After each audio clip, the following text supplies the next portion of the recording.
Hi, welcome to Virtually Sunday. My name's Tony Pickler. This past weekend, I was driving back from Minneapolis after celebrating our grandson's first birthday party. And I have to say, there was a pall over the city as I was driving from the killings of Renee Good and now Alex Preddy.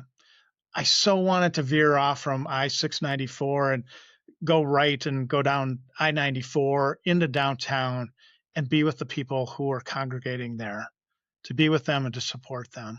I've been to Minnesota so many times, having gone to school at St. John's University and having several relatives who live there. I know it's a good community.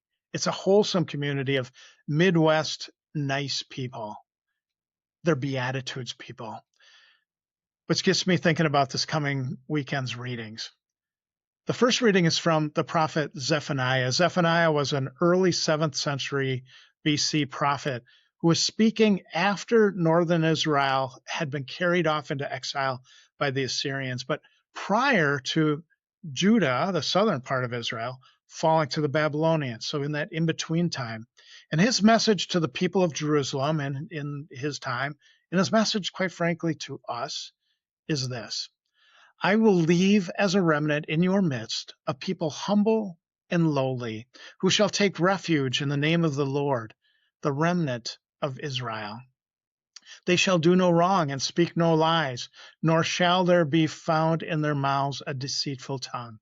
They shall pasture and couch their flocks with none to disturb them. Zephaniah is calling the people of Judah to be humble and lowly, tending to their business and living good lives. Then in the second reading for this weekend, we have St. Paul writing to the people of Corinth. His words fit right alongside those of Zephaniah.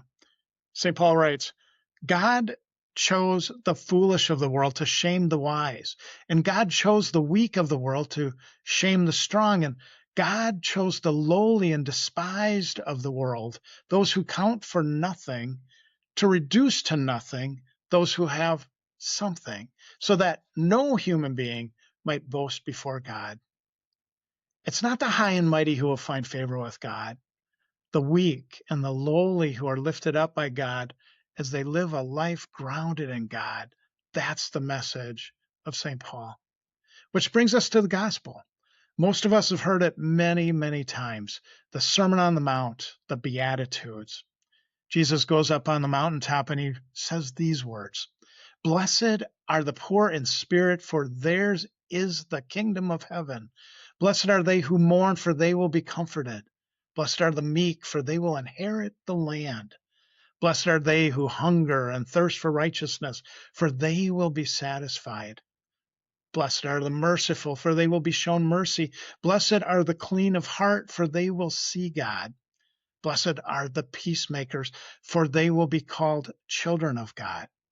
Blessed are they who are persecuted for the sake of righteousness, for theirs is the kingdom of heaven. Blessed are you when they insult you and persecute you and utter every kind of evil against you falsely because of me. Rejoice and be glad, for your reward will be great in heaven.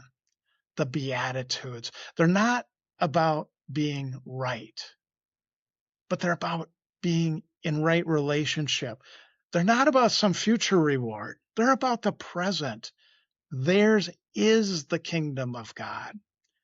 And they're about grounding us as our true self in humility. We know that the root word for humility is humus, grounded, earthly. Zephaniah, St. Paul, and Jesus are all calling us to live as grounded, humble people. But it starts with us, not us calling out others to be better, but it starts with us. There's a book by the Australian theologian David Andrews that's called Plan B, and the B is B-E. In the book, Andrews lifts up the virtues of humility and mercy and peacemaking, righteousness, and all the other virtues that are found in the Beatitudes. And he calls it through the chapters, every chapter dedicated to one of the Beatitudes, he calls for a grassroots ethical revolution based on the Beatitudes, what he calls the Plan B. I couldn't think of a better way to describe Whatsoever You Do Incorporated. When Steve and I started Streetlights Outreach way back in 2004, that is exactly what we had in mind, a grassroots revolution of love, engaging in relationship with people on the margins, right relationships, grounded in the Beatitudes. That was our plan B. The plan has evolved through the years, we know. It's taken on more structure, as we know, but it's always been and always will be rooted in love and humility and relationships. That has been our plan B, our plan for the Beatitudes. What's your plan B? How are you being called to live out the Beatitudes in the everyday grassroots dimensions of your life?